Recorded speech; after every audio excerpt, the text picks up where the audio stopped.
I think it's interesting. I've got a few questions, but it's interesting if you listen to the nature of the discussion today, there's really nobody that's defending the status quo. There's no voice up here on either side of the aisle that said it's great, just leave it alone. There's no panelist who said, oh, it's great, just leave it alone, which means I think that there's an opportunity for us to be rethinking these things. So I had some questions that popped up. Ms. McCourt, let's just follow up because we had a little bit of a dialogue that was just intermittent. Let me recharacterize your testimony as I heard it, particularly as it relates to sticker price. So the sticker price, you said, look, that's one figure that tells part of the story. So let me stipulate a couple of things. Let's say for the sake of argument that the sticker price tells one story and that the actual price is a different story. The trend, though, is significant. So in my opening statement, I referenced this relationship between healthcare costs, the rise of healthcare costs, and the rise of higher education. And I said that higher ed was increasing twice as fast as healthcare. So for the sake of argument, let's say that it's just increasing at the rate of healthcare. Okay. The rise in healthcare, I would argue, the public's getting a benefit, at least. We're living longer. We're living healthier lives. We've got devices, we've got this, we've got that. We've got all kinds of things that have changed the quality of life. And my question is, can we really say that about higher education? Going back to Mr. Holding's admonition, is his classics education fundamentally different from his father's or grandfather's or grandmother's or great-grandparents, into perpetuity? You see the point that there is some value proposition that the healthcare enterprise at least can turn to. And is it really, are students better, faster, and smarter with the amount of money that's going into the front end of this? Well, there's several points I want to make, so let me just try to touch on them quickly. But the wage gap has never been wider for those with a college education and those who don't have it.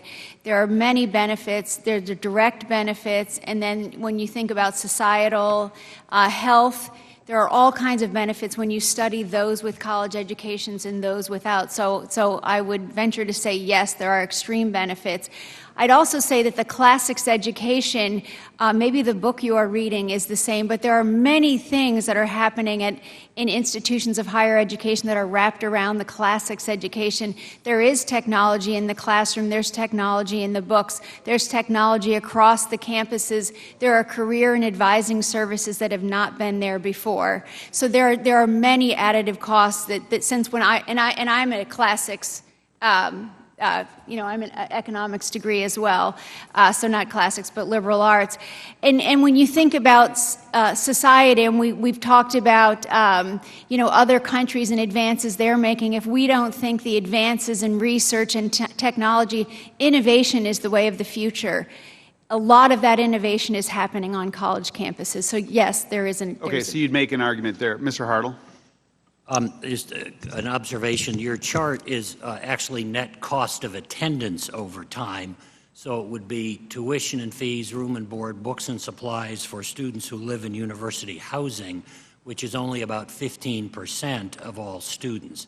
Net tuition is $3,000 for students in public four-year colleges, $12,000 for students in private colleges. Obviously, students who don't live in campus housing may well have living expenses, but yours is showing the total cost of attendance for a specific type of... And so your argument is that universities can control part of that is on-campus living, and they can't control part of that. Is that right? Well, the argument is that for the 85% of students who don't live in university housing are not facing that as a net price. They're facing something different in many cases. I understand your point. Let me switch gears a little bit. Ms. McCourt, getting back to you. First of all, I stipulate that Indiana University and Purdue University are doing remarkable things, and this is not false praise. It's really remarkable, and part particularly leading the nation in a lot of these things, and I know that you are inextricably linked to the success there. You are today here, however, Right. on behalf of a larger organization. Right. So, they're all with you. So let me ask you this. You were implicitly defending high salaries you were explicitly defending high salaries. Let me make a point. For university presidents, and your thesis was, look, these are big systems. And if you need big systems to be run, you need bright people to run them, and bright people are expensive. And that's not an irrational argument. Here's the plot trap, though, with that argument, I think. The comparison was made to the private sector, that is, the for-profit sector. For-profit sector is only able to deduct $1 million in salary, publicly traded C corps. That's it. Now, what do you think about an excise tax, for example? If a university says this person is so special that we have looked across all the fruited plain, and we think that this is the absolute person that we need to bring in for this, is it reasonable then to create a comparison with the private sector because you use the private sector as an analogy? I think you would find so very few people who would meet that criteria. It would almost. Really? Yes. Wow, Yes. That's amazing to me. Yes. That people would say I'm unwilling to do it, and that the universities would be unwilling to pay an excise tax. That's interesting. I didn't say they would or they wouldn't, but I'm thinking right now of the institutions institutions of higher ed across the country, and anyone paid over $1 million. There aren't that many. Well, there's 42. 42 out of all of the employees in institutions. So you wouldn't of higher object to then? You wouldn't object to that? Right. I mean, I'm not trying to trap you. I'm trying to understand. I may not. Okay. Mr. Vetter, what do you think of that? The idea and the comparison to C Corps and so forth? Well, I think there ought to be a level playing field. I think the tax treatment of employees working for private sector and public sector should be the same. Whether the current rule about the $1 million rule with respect is the appropriate rule, I haven't really studied that or thought much about it. In fairness, neither have I. I'm just thinking through the comparison. But I can't see why university presidents would be treated differently. And I've even read many cases where the IRS has gone and said, oh, you haven't paid taxes on your presidential mansion you're staying in, and we're going to make you do that. And then the boards of trustees say, oh, we'll pay that for you. It's almost like only little people pay taxes. And I think level playing field, economists generally favor level playing fields. Let me ask you, Mr. Vetter, there's been some discussion around restricted contributions, restricted gifts and so forth, and the inherent limitations. And listen, that makes sense. You can understand if you accept a gift that's a donor-directed gift, you're bound to use it in the way that the donor would contemplate and direct. Is there any wisdom to giving it different tax treatment, though? In other words, a donation that goes from a donor to a university that's unrestricted, should that be given more favorable tax treatment than a donation that says, I am restricting you to use it for this particular purpose? And couldn't you make the argument that part of the benefit that the donor receives at the front end is the capacity for direction, as opposed to an unrestricted gift, which the law would view as a higher good, going back to Ms. Noem's point, and that is, creating more flexibility and so forth. Does that make any sense? It makes sense. It's an intriguing idea. I think there's some administrative, I'm trying to think of the practicalities of how you define, how you differentiate, but I think it's an interesting idea. Similarly, as I mentioned in my testimony, there's certain kinds of university donations that are clearly for non-academic purposes. I mean, there's just cut stadium skyboxes. Why should stadium skyboxes, why should someone who they love their alma mater and they want to sit in a fancy skybox and get credit for it, why should they get a tax break for that? I see no, I'm going to get in trouble. Princeton University built a dorm particularly with your own staff who went to Princeton. Princeton University built a dorm that cost $120 million. 350 kids lived in that dorm. That's $340,000 a bed.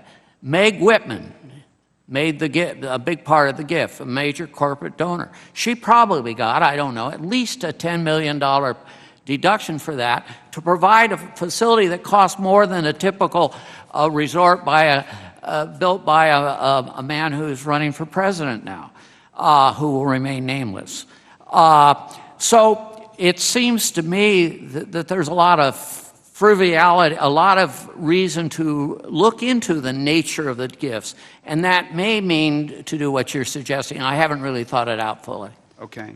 Ms. McCourt, can you, I just want to get your insight, your experience in Indiana versus the experience of my home state in Illinois. So I'm a graduate of the University of Illinois down in Champaign. This statistic I find just jarring. This is Illinois. At public universities in Illinois, the number of full-time administrative staff increased 31% from 2004 to 2010, with only 1.8 increase in full-time faculty and a 2.3% increase in students. The University of Illinois has one administrative staff member for every 30 students. Does that seem absurd to you like it does to me? And I mean gratuitously absurd?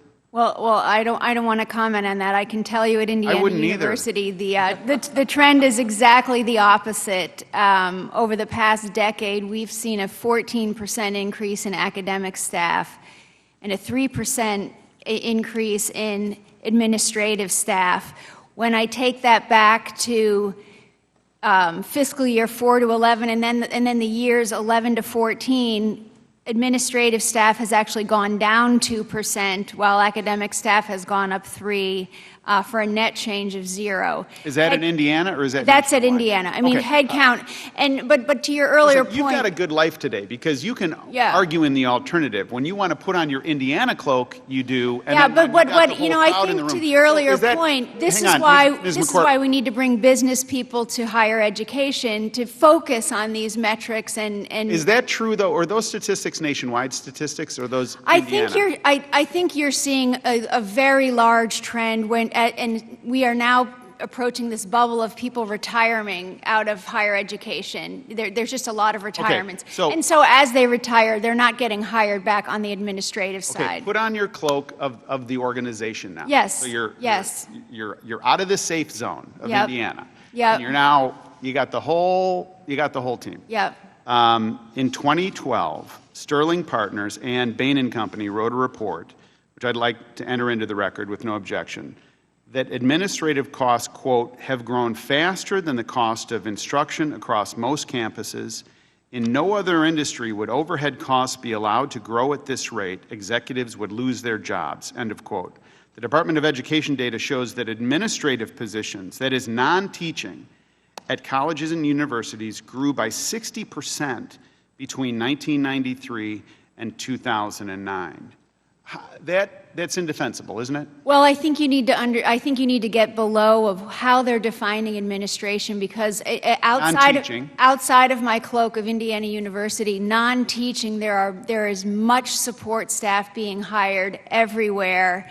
There's also staff, when we think about the Clery Act and student welfare and emergency preparedness, that is where the hires are going. I do not see a lot of hires in kind of business-type administrative Okay, but if that's people. true, how are you enjoying such success at Indiana University and the rest of the country is failing? Well, so back to the Indiana University side, we are putting a lot of emphasis on operational efficiency and where can we cut costs. And the other benefit... No, so my point is, it's possible, and you're showing and you're leading, and the rest of the group is like pressing up their nose Well, against the glass looking in. And they're in not everybody delivering. else's defense, another benefit we have at Indiana University is because it's a 7-campus, we're not a system, but we're 7 campuses we operate, we can leverage that size, and we can create Come on, efficiencies. that's not a distinction. It is I mean, I'd love to say it's all great and, we have these novel ideas, but that does give us a benefit. You can leverage, 7 accounts payable organizations or 7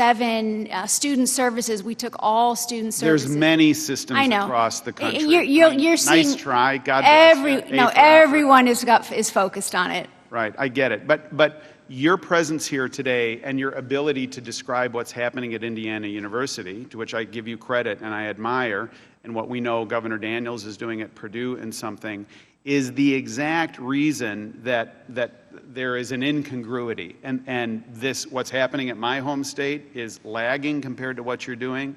I appreciate your willingness to try and advocate on behalf of a larger entity that you're bound to try and do, and you're doing a good job. The challenge is it's a really hard case to make, and your presence here is the irony that it's possible. We've been joined by Mr. Dold, who we'll go to quickly, and then we'll wind it up.